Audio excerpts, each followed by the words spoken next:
Olá, como estamos? Bem-vindos e bem-vindas. Desculpem o atraso aqui, eu estava tentando me localizar nessa tecnologia. Antes de mais nada, queria agradecer a presença. Já estamos em 17 pessoas agora, que ficaram esperando aqui esses 4, 5 minutos. Peço desculpas.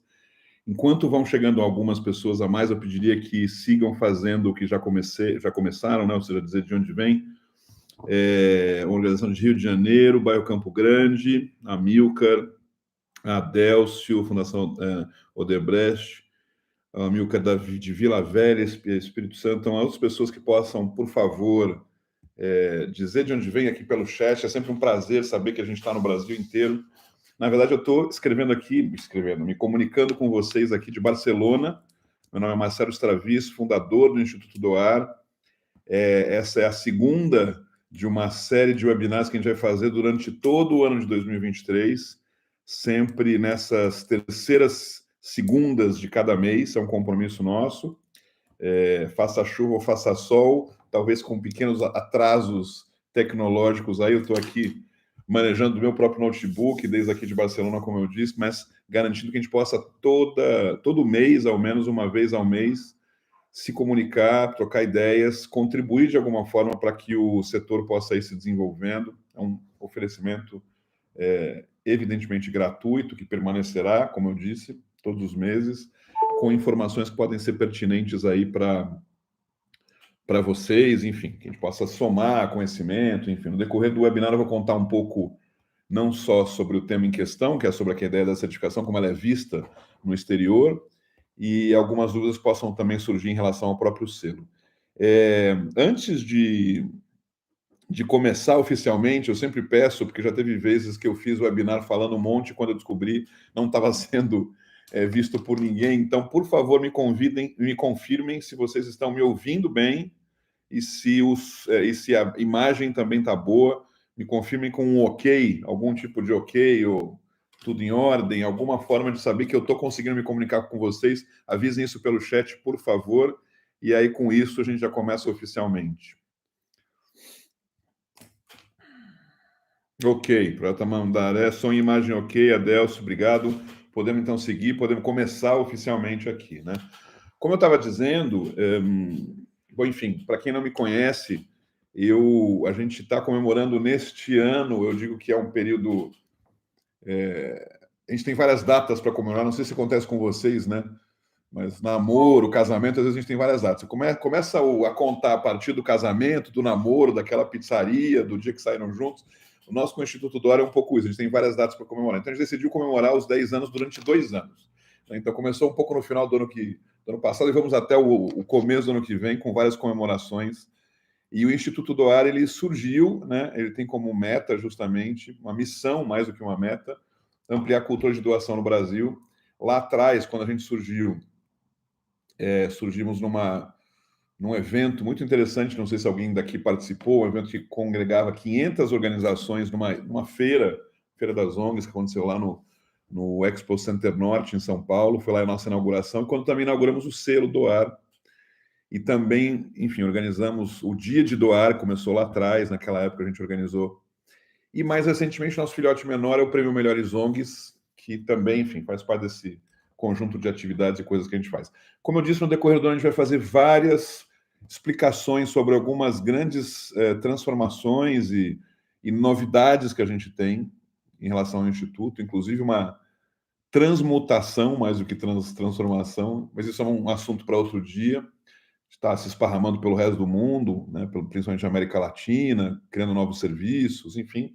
Mas isso é um assunto para outro dia, que quem quiser se interessar em acompanhar essas nossas conversas, como eu disse,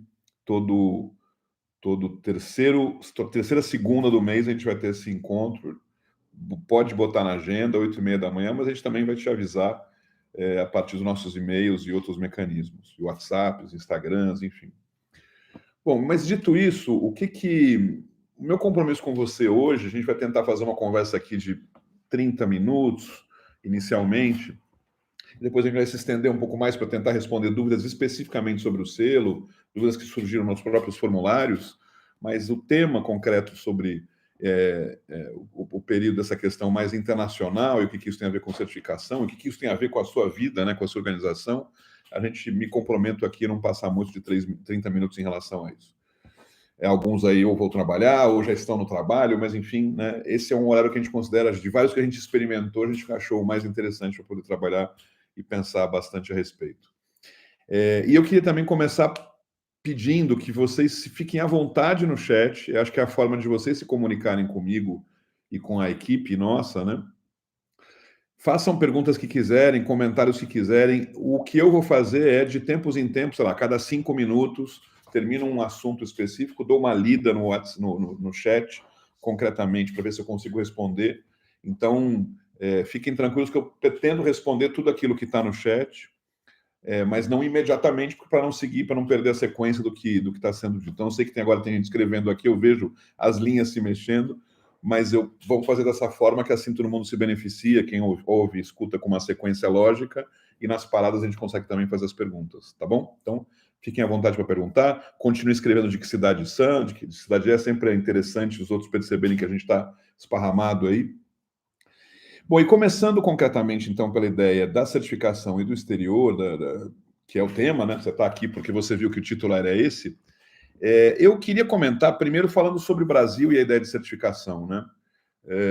Quando lá atrás a gente resolveu trabalhar com esse tema, de forma intuitiva, a gente achava que era importante. Eu estou há 10 anos trabalhando a partir do Instituto, mas há mais de 20 trabalhando no terceiro setor, focado no tema de captação de recursos, enfim, já livros publicados, milhares de pessoas formadas em captação, a criação da Associação Brasileira de Captadores, eu fui fundador, fui presidente por 2 gestões, enfim. Mas eu via que era um momento interessante para o Brasil, para as organizações brasileiras começarem a se diferenciar a partir de determinadas situações. O selo era uma delas, o prêmio Melhores é outra, a própria profissionalização é outra. Isso é muito importante pelo lado do financiador, doador. Então, não necessariamente seria hipócrita da minha parte dizer que um selo ou o nosso selo é o que gera diferenciação. É uma das possibilidades de geração de diferenciação. Podem ser várias outras, né?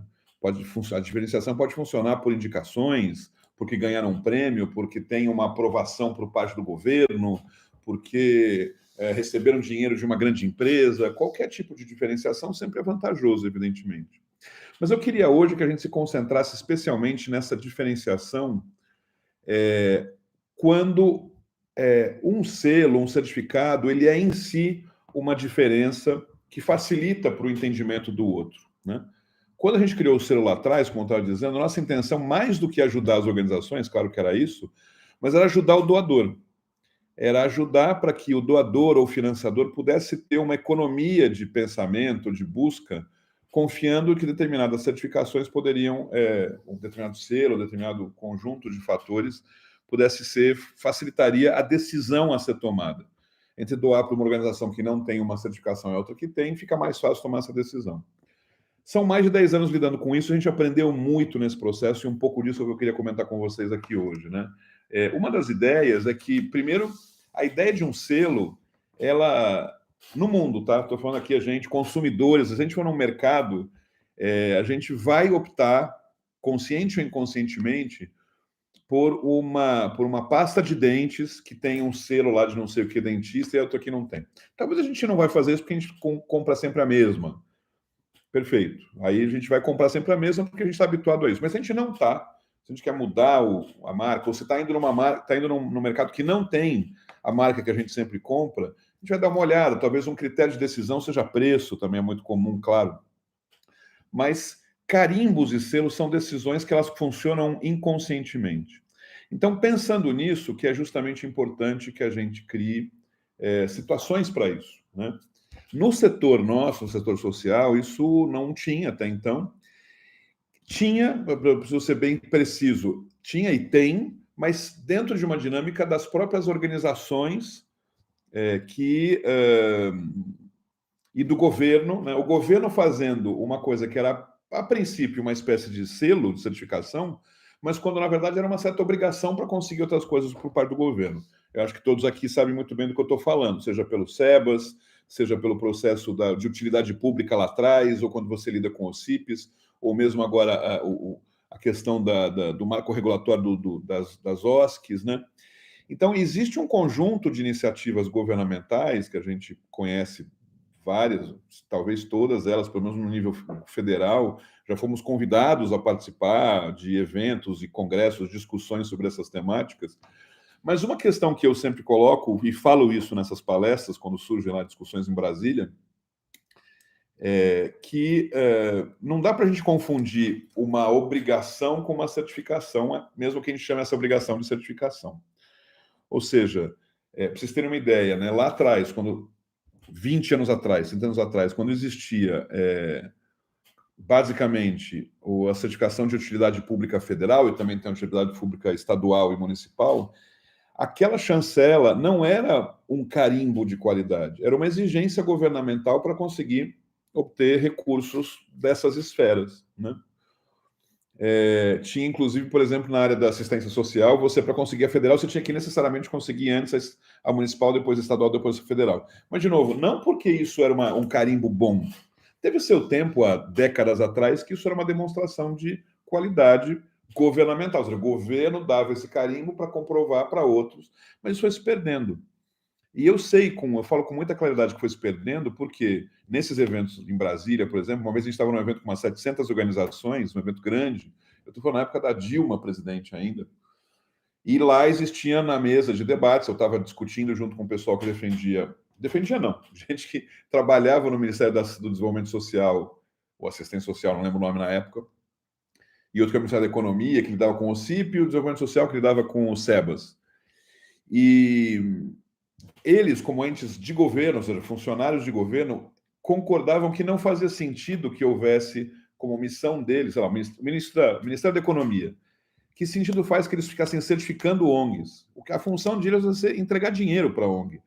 A certificação devia ser uma outra tarefa, de uma outra coisa, ou nem ter essa tarefa, podia ser um terceiro, enfim.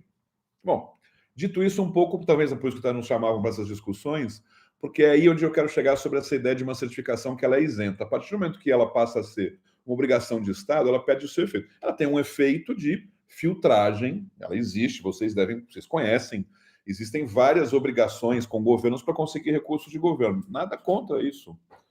Mas o que a gente está colocando é a certificação como um procedimento isento, neutro, que gera uma confiança para que um terceiro que não conhece exatamente as organizações possa ter a tranquilidade de que isso funciona, né? Um exemplo disso, que eu chamo o avô das certificações, mas a gente sai da esfera governamental e de terceiro setor e vai para todo mundo já ouviu falar em algum momento na vida da ISO 9000, né? ISO 9000 é o avô das certificações, eu brinco. Além de a própria bandeira ISO ter sido criada várias outras certificações, a ISO 14000, né? Enfim, tem várias outras certificações. O objetivo lá atrás, eu estou falando dos anos 90, quando eu comecei a trabalhar, eu estou com 52 agora, literalmente 30 anos atrás, eu trabalhava numa multinacional que também lidava com consultoria, enfim, e era o auge da obtenção do interesse por parte das empresas, não estou falando de ONGs aqui mais, né? Estou só fazendo referências. Por parte das empresas, ter um selo, uma certificação, e entre as várias existentes, a que mais forte naquela época, que melhor representava o processo, né, de qualidade, era da ISO 9000, né? O foco em qualidade. O objetivo dos critérios da ISO 9000 é garantir um conjunto de padrões, né, de coisas que as empresas deveriam fazer, demonstrando qualidade. Bom, por que houve essa grande corrida do ouro, né, por parte das empresas de atrás? Empresas de consultoria que se propunham a ajudar essas empresas a conseguir o selo. Porque era um mecanismo de mercado, né? Por isso que eu estou dizendo, a diferença da lógica de governo, né? A lógica do governo criou a obrigação. Se é uma obrigação, não é uma certificação em si, ela é só uma obrigação, né? Um carimbo a mais adicional que eu tenho que ter para conseguir.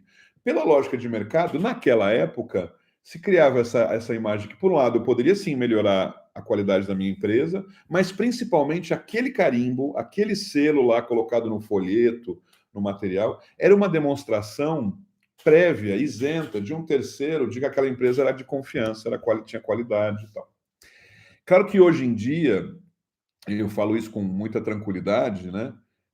Não digo que está em decadência, porque não continua forte, mas ele já virou muito comum. Muitíssimas empresas têm o selo e isso não gera um diferencial. Naquela época gerava. Imagina uma empresa que está contratando um serviço, imagina uma empresa da Finlândia que quer contratar um serviço de fabricação de papel no Brasil. Aí uma empresa de fábrica de papel tem a ISO 9000, a outra fábrica de papel não tem. Eles não questionam, eles sabem que tem um terceiro, que é o ISO 9000, que diz que aquela é melhor. Então, inspirado nisso e muito focado nisso, eu queria que vocês pensassem a seguinte lógica, né? Pegando esse exemplo dos 9.000 que eu falei, o processo de você garantir certificações e selos de qualidade é porque você sai do achismo, né? Ainda que ele continue existindo, né? É importante imaginar que eu preciso anotar, porque eu preciso lembrar o nome dela, que chama Mackenzie Scott. Eu não lembrava o nome dela, por isso que eu anotei no minha colinha aqui. A Mackenzie Scott, para quem não sabe, ela fez uma revolução na filantropia no mundo. Ela já doou mais de 40 bilhões de dólares nos últimos 3 anos, inclusive para organizações fortes no Brasil. Ela é a ex-mulher do cara da Amazon, o dono da Amazon. Diz a lenda que ela só é grande doadora por vingança, né? Eu acho que não, acho que ela tinha uma característica. Eu confio que ela faz isso também porque ela é uma filântropa que tem interesse de melhoria, de melhoria para o mundo, né? Acho que ela tem essa visão. Ela doa para organizações no mundo inteiro volumes significativos, ou seja, de muito dinheiro, ou seja, tem organização no Brasil recebendo 20 milhões de reais de uma vez, doações de 3, 4, 5 milhões de dólares, 7 milhões de dólares, o que então são recursos que vão alterar o modelo de financiamento, ou pelo menos para essas organizações, com certeza, vão alterar o processo de financiamento por alguns anos no setor. Isso está acontecendo no Brasil como fora dele. E aí eu diria, porque tem o selo doado. Não, seja bem sincero, não é essa a decisão. E provavelmente não vai ser, porque o critério dela é de indicação. Então, um que indica outro, e ela decidiu doar para essas pessoas. Isso pode ser que mude para na frente? Pode ser que mude. Não imagino nenhum cenário nesse sentido de alteração do processo de decisão dela, da Mackenzie Scott, em fazer. Por que eu estou trazendo, Cília, na verdade, é uma contra, né? Ou seja, eu estou indo contra a lógica da certificação, porque, principalmente, não é para ser contra ou a favor, mas dizer que são mecanismos de decisão. A Mackenzie optou por se inspirar em pessoas próximas a ela para fazer essa doação. Não tem edital, não tem que apresentar projeto, é um dinheiro maravilhoso de se receber. É um dinheiro que você não tem que prestar contas. Essa organização é boa, defende bastante a causa, estou aqui 5 milhões. Só que delícia seria, né, se houvesse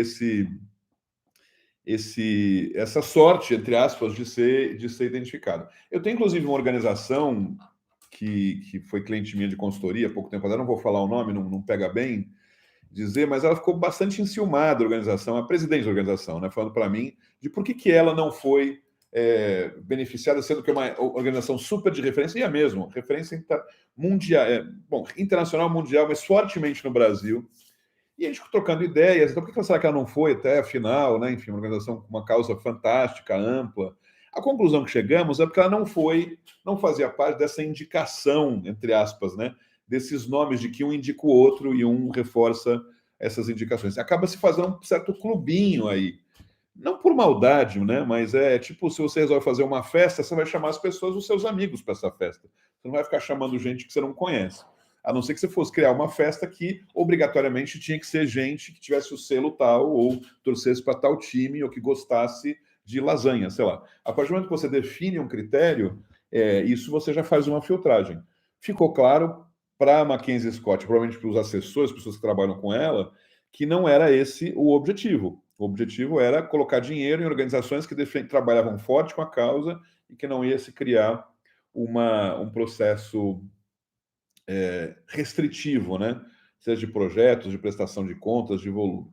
Bom, então, de novo, o que eu faço com um caso como o Mackenzie, se o que eu estou dizendo é que é importante você buscar a certificação para facilitar a vida dos financiadores lá fora? Bom, justamente porque o caso da Mackenzie Scott é a exceção total, absoluta, a regra, que é o contrário disso. Que que são financiamentos através de editais, de procedimentos, de confiança, troca de favores, troca de documentações e coisas desse tipo.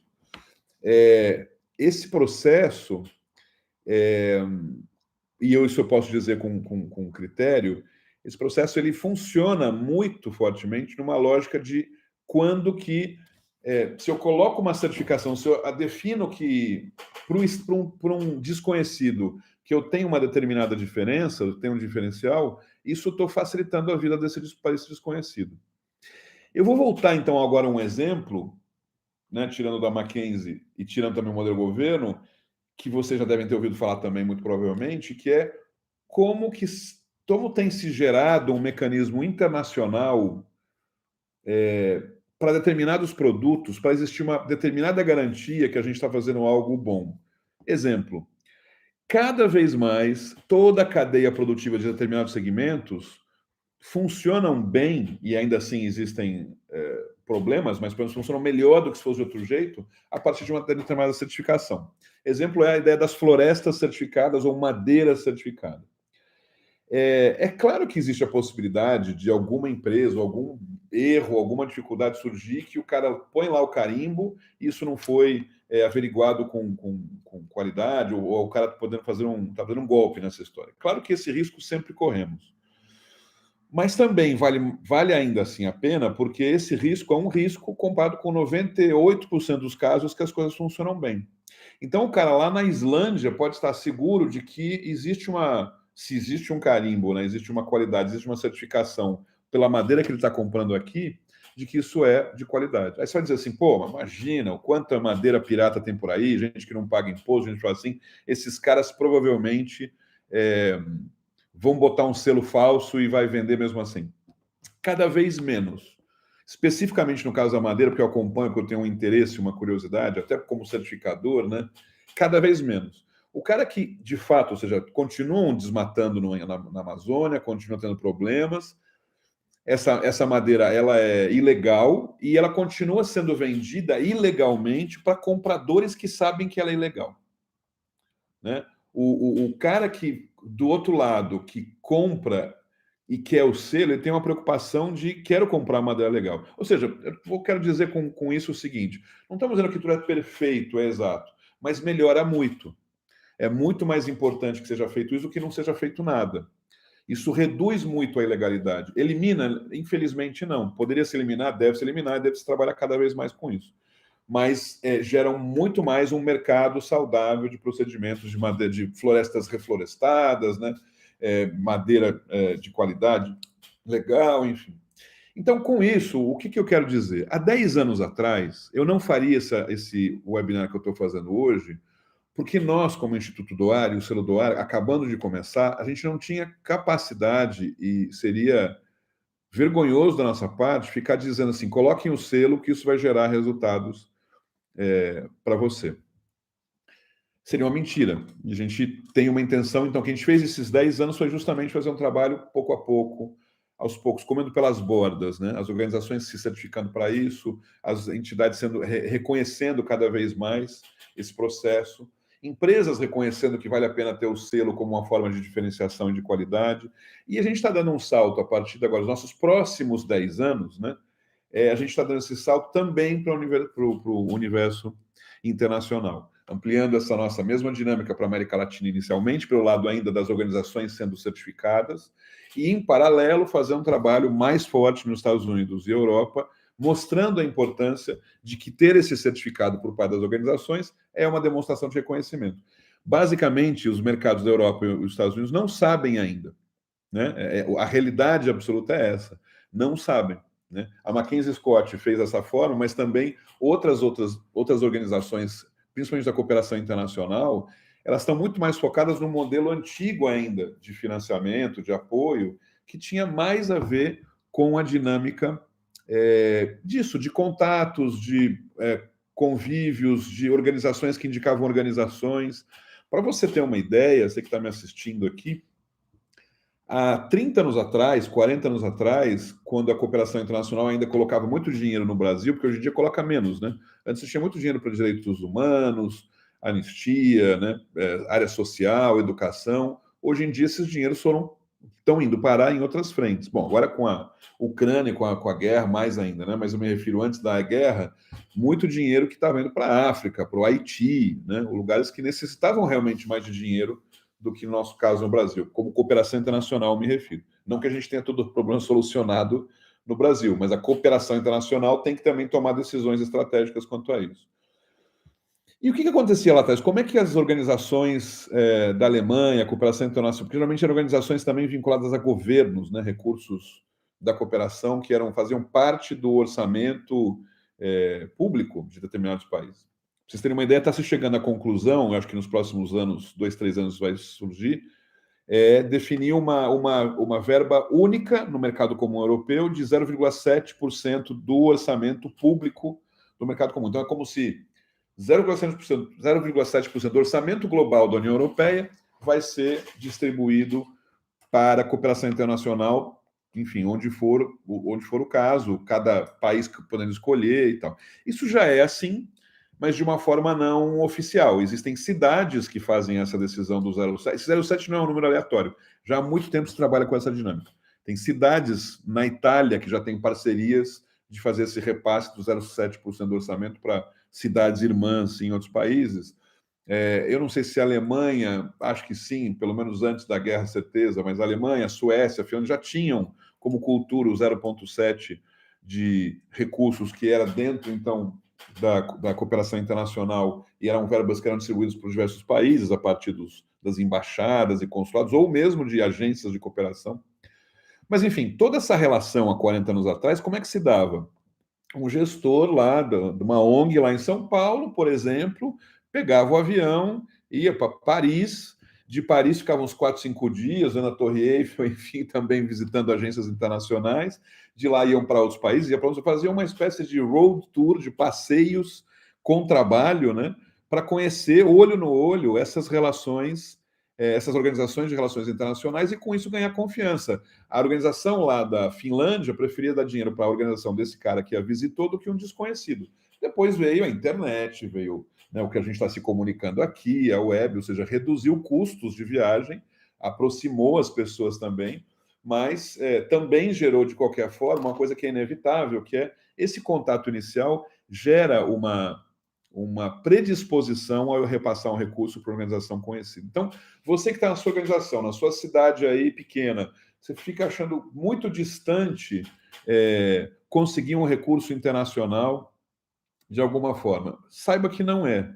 Aliás, existem muitas organizações de interior do Brasil, Brasil profundo, que eu chamo, geralmente as religiosas, com boas relações justamente por essas afinidades religiosas com o fundador da igreja XYZ ou o cara da cidade tal, que é onde nasceu o padre não sei o quê. São relações muitas vezes informais ou históricas que não se aprofundaram. Às vezes tem casos de que, como essa relação, o padre morreu, a coisa passou o tempo e se perde, se dissolve, o que é uma pena. Mas, enfim, é muito complexo todo esse modelo e cada uma tem um caso específico para ligar, uma história para contar em relação a relações internacionais. Muitas não têm nenhuma história para contar ainda. E especificamente, então, para essa, se é o teu caso, a minha sugestão é justamente que você possa desenvolver, a partir de demonstrações que vão além do teu site, além das fotos bacanas das crianças que você atende, demonstrações de qualidade que você pode dar a partir de os seus resultados, né? Os seus resultados mesmo, né? Pode ser através do selo. É curioso, por exemplo, né, que a gente, como tem o selo, eu falo muito dele, mas eu falo pouco do Prêmio Melhores, que também é uma outra grande frente, que inclusive começamos ou hoje ou amanhã as inscrições. Lá no site do Prêmio Melhores a gente fala sobre isso no Instagram. O prêmio acabou virando um selo, e não porque a gente quisesse, porque para nós o Prêmio Melhores a gente sempre associou com a festa do Oscar, né? O selo a gente sempre associou com o ISO 9000, então é literalmente um selo, uma certificação que você põe no carimbo, põe o carimbo lá no teu folheto, no teu material, no teu site, e o prêmio a gente sempre associou com a festa do Oscar, o grande evento. O Brad Pitt não fica com o selo do que ele ganhou o Oscar de melhor ator em 2014, sei lá, estou chutando aqui, não sei se ele ganhou um prêmio de melhor ator, mas ele não fica com um bottom dizendo isso, né? Mas nós, organizações brasileiras, a gente acabou criando o hábito de se criar esses selos das premiações. Então, Prêmio Melhores ONGs 2019, 2020, enfim. é a beleza orgânica das coisas, elas vão acontecendo a partir da criação de cada um.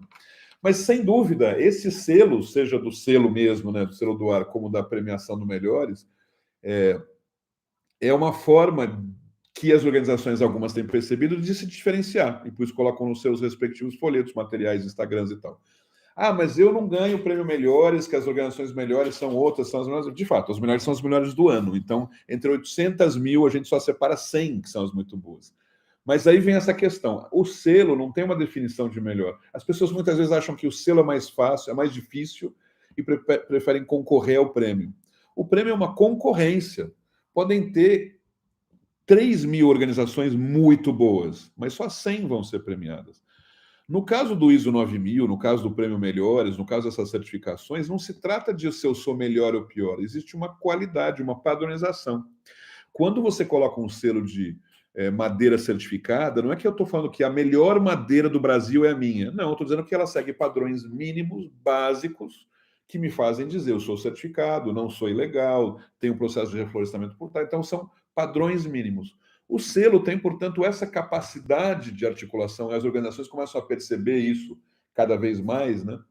Nessa dicotomia que a gente tem de prêmio Melhores e selo do ar, mas começa a perceber essa diferenciação de que o prêmio é algo factível. É fácil? Não. Nem o ISO 9000 é fácil. Nem você criar uma floresta certificada é fácil. Mas é possível. E é absolutamente possível, né? Não que o prêmio seja impossível, também é possível, mas ele é mais difícil porque você concorre com outros, é uma concorrência ao prêmio. O selo você não concorre. O selo você se baseia concretamente nessa qualidade de certificações. Então, com isso, e aí eu vou partir para responder as perguntas que vocês devem estar fazendo aí, eu assim espero. Eu queria comentar mais uma última coisa, que também é uma boa notícia para vocês que talvez estejam meio que namorando com essas ideias de certificação, né? Duas notícias boas. A primeira, a gente também se viu, existe uma organização que chama ICFO, que é uma organização internacional que congrega certificadores nos respectivos países, certificadores de organizações. E a gente conheceu essa organização lá atrás, antes de criar o Instituto, a gente estava justamente pesquisando modelos, né, formatos de como criar certificações, enfim. E, sem falsa modéstia, eu acho que a gente tem uma certificação melhor do que a deles, são 17, 18 países. Por que eu digo sem falsa modéstia? Porque a gente pegou o melhor de cada e criou o nosso. Então, quando você pega o melhor de cada, fica uma coisa boa, né? Ou seja, então, pegamos o melhor de algumas organizações dessas internacionais, prioritariamente a da Espanha, Fundação Laltá, do México, chama Confia. Pegamos também do IBGC, que é o Instituto Brasileiro de Governança Corporativa, ou seja, elementos de governança, da BCR, que eu sou fundador de captação de recursos, que a gente liga, a Associação Brasileira de Captadores de Recursos, que a gente lida com a questão da ética, o código de ética do captador, do GIF, que eles trabalham muito sobre assuntos de transparência. Então, é como você pegar as melhores peças dos vários carros e construir um carro, sabe? Eu posso dizer com muita tranquilidade que esses nossos 52 critérios estão muito bem, estão melhorando. Ano que vem a gente entra de novo numa nova leva, mas sobre o ponto de internacionalização que eu queria trazer a gente finalmente, depois de 10 anos, está decidindo fazer parte desse clube. Eu acho que hoje em dia a gente tem condições de trazer e contribuir. A outra a gente já ia ficar chupinhando informações. Eram organizações antigas, também tem a curiosidade de que eram organizações que fazem lá atrás, né? Faziam essa certificação gratuitamente para as organizações e a gente era contra isso, continua sendo, e explico o porquê. Mas a gente achava que o modelo onde a organização faz isso de graça e tem uma empresa que patrocina a certificação, a organização deixa de reconhecer que essa organização é importante, porque é de graça. Então não entrega o documento direito, não leva muito a sério e tal. A gente tem essa filosofia de vida, de trabalho. Eu, quando dava aula de captação, já acontecia isso. Quem tinha bolsa de 100% não era um bom aluno, faltava muito, e bolsa de 90% eram pessoas super aplicadas. Então, por isso que a gente faz um preço muito mais barato que os outros casos, enfim. Mas o caso que hoje a gente acha que considera que é um bom clube para a gente entrar, o ICFO, porque, primeiro, muitas dessas organizações nesses 10 anos perceberam que faz sentido o que a gente falava. Então, a gente não era do clube, mas continuava conversando com os integrantes do clube, né? E várias organizações passaram também a cobrar das organizações, e não sei se inspiradas em nós, nunca vão dizer isso, eu acho, mas viram que faz sentido, existe uma maior peso. E uma segunda questão é que o nosso parceiro também, o Instituto Fomenta, que também certificava até então as organizações, está deixando de certificar, passando a bola para nós, a gente está então focando como a principal e única, na verdade, certificadora no Brasil que trabalha com isso, uma parceria que a gente estabeleceu com eles. As organizações estão vindo para nós. E eles também, eles eram, acho que são ainda sócios da ICFO, vão deixar de ser em algum momento, a gente vai passar a fazer. Então, o ICFO, né, isso, eu escrevi agora exatamente, ICFO, exatamente.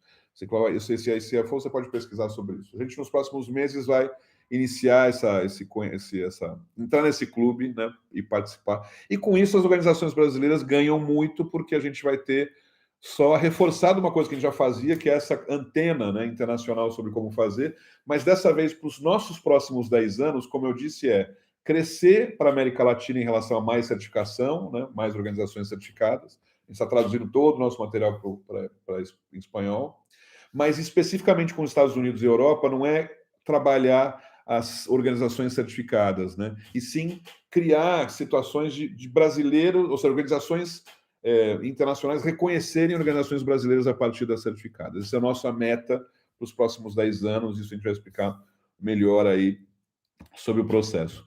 Bom, eu vou dar uma olhada, então, 35 minutos, me passei um pouquinho, mas olhar melhor aqui sobre as perguntas que vocês talvez tenham para fazer, e na sequência também, quem quiser e tiver interesse, eu posso tirar algumas dúvidas sobre os selos que eu já anotei aqui, mas primeiro responder estas, né? Então, só reforçando o pessoal que veio, né? Campo Grande, Vila Velha, é muito legal ver, Divinópolis, Minas Gerais,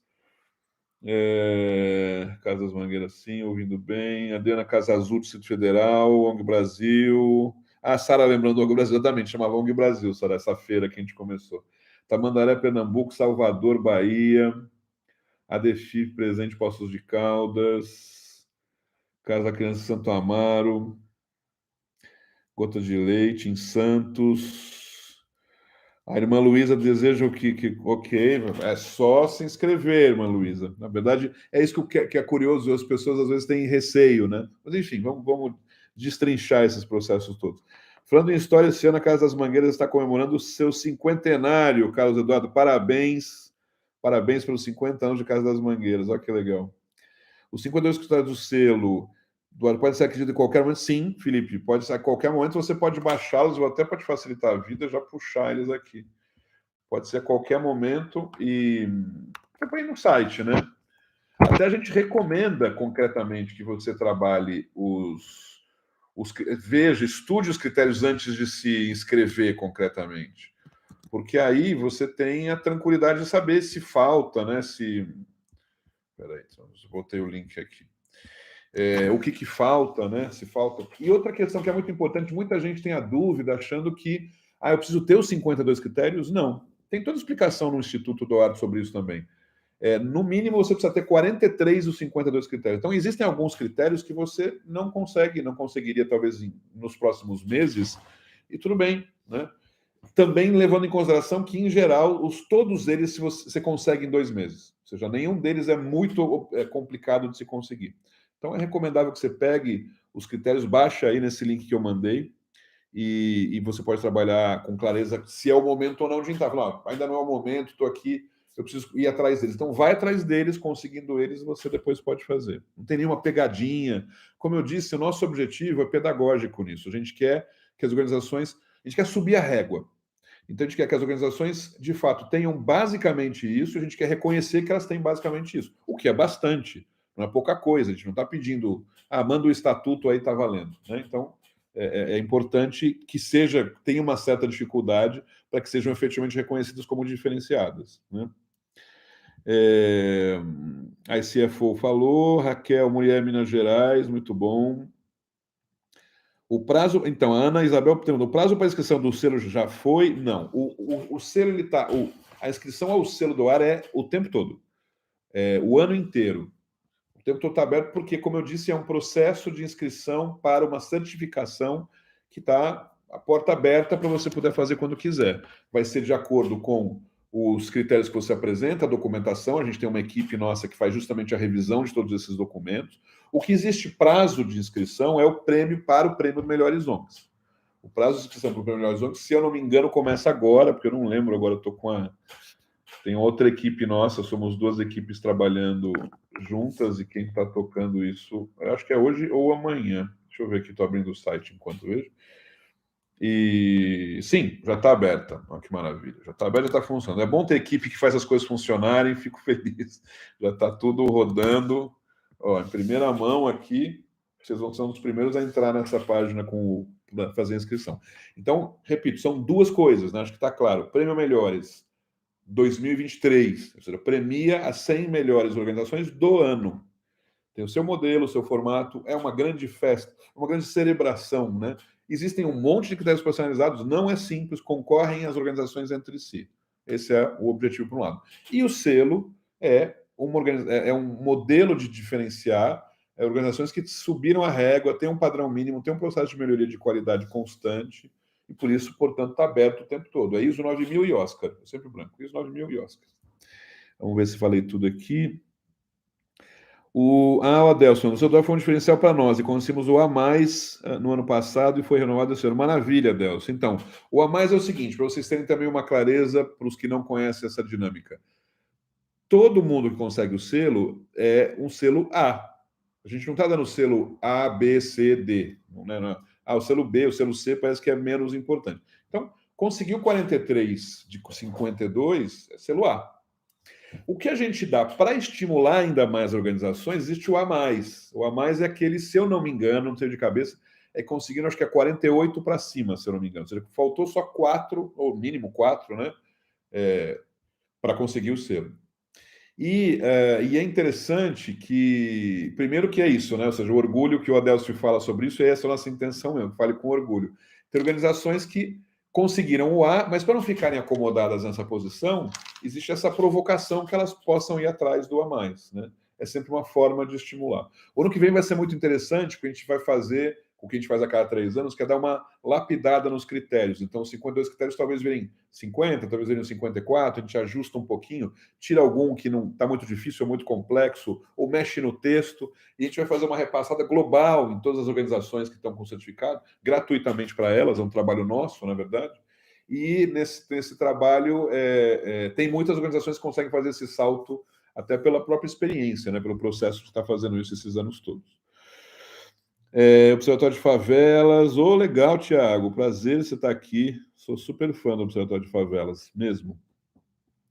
Muito legal o trabalho que vocês fazem aí. A Terezinha, quando abrir as inscrições para ser melhor, onde abriu faz horas, minutos, Terezinha. Bom te ver aqui também. Terezinha já foi mentorando a minha, já foi cliente de consultoria, um trabalho maravilhoso que ela faz também lá em Sumaré. Sara Machado de Assis, algumas perguntas. Pós-aplicado, supondo que eu não tenho os 43, tem um feedback? Muito bom perguntar sobre o feedback. Pós o feedback, tem um prazo para se ajustar e reaplicar ou precisa aguardar uma nova edição, algo assim? Ótima pergunta, Sara. É o seguinte, então, como eu disse, primeira coisa, a minha recomendação que eu fazemos a todos. Nós fazemos sempre, a gente não quer que você entre numa coisa que você não vai ganhar. Então, por isso que a gente passa os critérios antes, e prepara aí antes, né?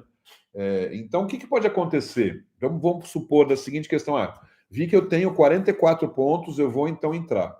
Só que talvez essa tua visão de que conseguiria esses 44, pela nossa equipe de revisão, diz: olha, Sara, não é. Na verdade, esses dois aqui, especificamente, você não passa porque o documento tem que ser de tal forma ou tal outra. Nunca vai ser algo crica, sabe? É só realmente uma questão de critério qualificado, referência padronizada e tal.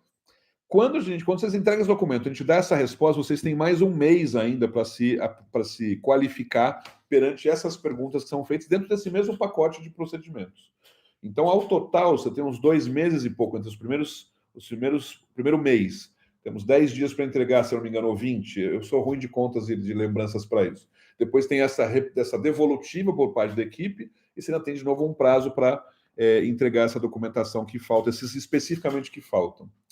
Então, é muito claro. Agora, se assim, mas eu tenho 20, dos 52, tenho 20 que eu tenho certeza. Não se inscreva agora. Não faça isso. Eu não vou te convencer a você fazer se você tem 20 desses critérios. Então, vá com certeza, você vê que você tem por aí 43 para cima, né, evidentemente, mas ainda assim pode acontecer de talvez alguma delas a gente questionar que não é exato. Mas você vai ter condições de corrigi-los. Como eu disse, nenhum dos critérios é impossível de você corrigir num prazo de 1 mês, 2 meses, tá bom? Vamos lá, peraí.